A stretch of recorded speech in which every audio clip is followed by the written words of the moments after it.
Yo, what's up guys? We're back for Mayonaka Heart chapter 97, and yeah, we're just gonna hop straight into it. Off the last chapter, we had some shenanigans going on with Ikoo and Yamabuki. You know, Ikoo ran off to go confront her bullies or whatever, and Yamabuki came to save the day, and afterwards they were planning to meet up with the other girls to view the nighttime, scenery. There's like a special spot, and Ikoo and Yamabuki got there first. And this is where Ikoo goes and confesses her love to Yamabuki. And yeah, right before the girls show up, right after Ikoo's confession, Yamabuki tries to respond, but Ikoo goes and says, "Stop, I'm sorry, but don't say it yet. I'm fine with how things are right now. If I hear your answer, whichever it might be, our current relationship is gonna end. So let's keep things the way they are for a bit longer. Let's keep this relationship between the two of us for a little bit longer." And right then, the other girls show up. They were worried about Ikoo, right? They wanted to make sure she was all right because, they knew what was going on, but Ikoo also didn't contact them. But yeah, even though they are worried, Rika,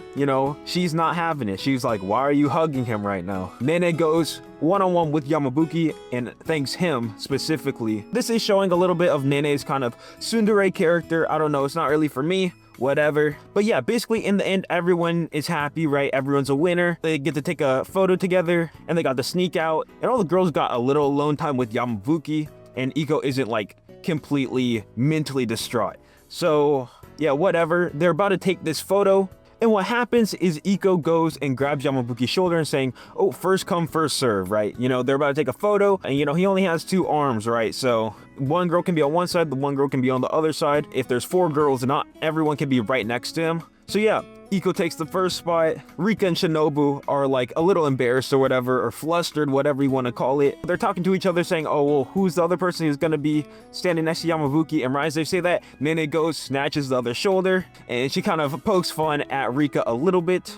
Just a little banter between the story. It is a rom-com. It's just the girls interacting with each other. Ikoo's almost like poking fun at Shinobu right now. She's saying like, "Oh, Yamabuki, you gallantly caught me when I was jumping from the 2nd floor. If you remember way back, Shinobu had to be caught, and Yamabuki, he failed, right? Like he couldn't catch her, essentially. And this gets Shinobu to think, "Oh, am I really that heavy that you weren't able to catch me?" He's losing composure here. His character is breaking down. His facade is breaking down. He's like, "No, that's not it. That's not the reason at all. It was because of you and the situation that we were in. I was able to figure out the trick on how to catch, women falling out of buildings or whatever." So yeah, overall, this chapter, nothing too much is happening. It's kind of a conclusion chapter to this whole trip arc. So they're about to take the picture, and right as that happens, the PE teacher, I think he's the PE teacher, correct me if I'm wrong, he finds the girls, right? He finds all of them being there because, no one's supposed to be outside at night. Lemon kind of helped them escape for the most part, but I guess this is a popular destination. There's teachers out patrolling, and this guy found him. I think he's the PE teacher, and now, Yamabuki and friends are trying to escape this guy. They try to run for it. Nene gets caught. Yamabuki saying, well, if they already took the cable cars, if they already have control of them, there's no escape in this situation. And yeah, basically since there's no escape, the teacher's like, "Oh, you're gonna have to all write apology letters." And then this is when Yamabuki says, "My apologies, everyone. Thank you all for going along with my selfish wish to see the night view. You can vent your pent-up anger towards me in your apology letters. Still, this has been a very great school trip. This is the first time I've enjoyed a trip." And then what Yamabuki goes and says is, "Also, you all look really good in your pajamas." The school trip was for all of the girls to kind of not work together, but they all kind of wanted to win Yamabuki's favor over. So they were asking questions at the beginning, like right before the arc, or, right as it was starting, like, "Hey, what's your favorite color? What do you like? Like, do you like flowers or whatever?" And basically all the girls went and bought pajamas, and they were all very similar to each other because they're all like, "Oh, we're just gonna buy some blue pajamas with flowers on them." But Yamabuki goes and compliments all the girls, right? And that's kind of where we leave off the actual narrative of the story.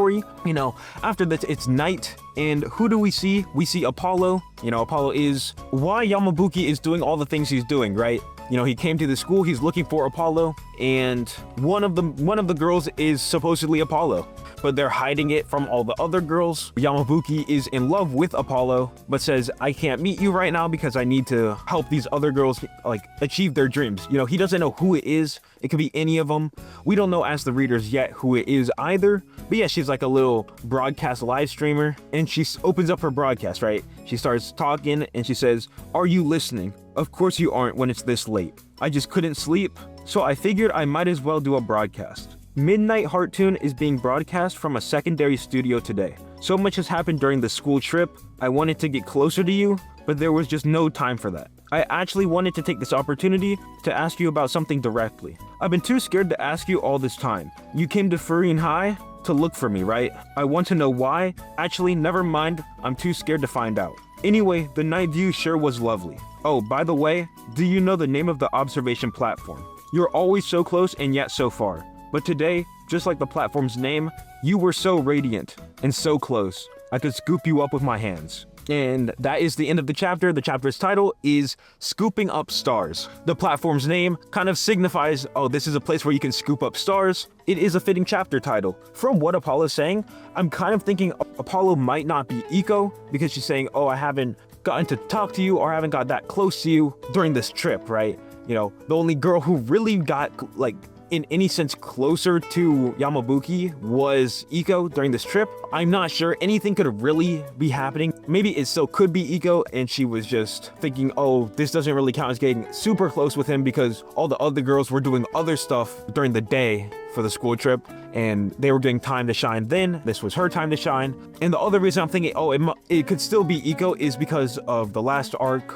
with the music video and the song that Ikoo wrote. It was for Yamabuki, and there she was kind of hinting that she might be Apollo. But yeah, nothing is known yet in the series, but I do like how it's set up, right? Nisekoi is one of my favorite series of all time, you know, that's kind of in this harem, you know, multi-relationship, whatever genre. I don't really like it all too much, but if I had to say, this series is probably one of the closer ones to Nisekoi, like, that I've read enjoyment-wise. You know, I have been looking and I have been reading other series, some that are complete, some that aren't, or some that I just completed, that kind of give the same vibe, but nothing really has so far. But this series kind of is the closest bet, I would say. So yeah, if you like me, definitely give this series a try if you aren't already currently reading it, because yeah, I think it's getting an anime soon. You know, it's pretty cool, pretty popular.